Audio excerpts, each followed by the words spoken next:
Kamusta mga kabasketballista? Umabot sa 20 points ang kalamangan ng Ateneo Blue Eagles para talunin ng UST Rolling Tigers 97-77. Best player of the game si Joseph Obasa sa kanyang 17 points, 8 rebounds, 2 blocks. 19 points naman ang kalamangan ng Inyo Bulldogs kontra sa UE Red Warriors 68-49.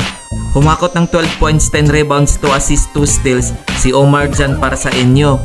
Tinalo ng FEU Tamaras ang Adamson Falcons 49-46. Best player of the game si LJ Gonzalez sa kanyang 13 points, 9 rebounds.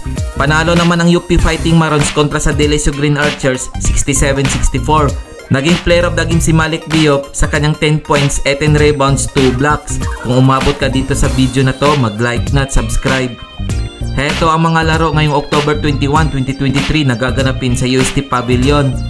Maglalaban ng Inyo Bulldogs kontra sa Adamson Falcons alas 12 ng tanghali.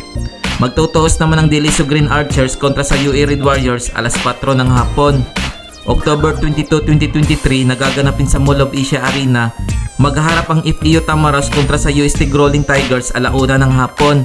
Maglalaban naman ang Ateneo Blue Eagles kontra sa UP Fighting Marons alas 4 ng hapon. Heto naman ang team standings ngayon. UP Fighting Marons 6 wins 0 loss. Inyo Bulldogs 5 wins 1 loss. De La Salle Green Archers 3 wins 3 losses. Adamson Falcons 3 wins 3 losses. Ateneo Blue Eagles 3 wins 3 losses. UE Red Warriors 2 wins 4 losses. FEU Tamaros 2 wins 4 losses. UST Rolling Tigers 0 wins 6 losses. Kung nagustuhan mo ang video na to, mag-like na at subscribe.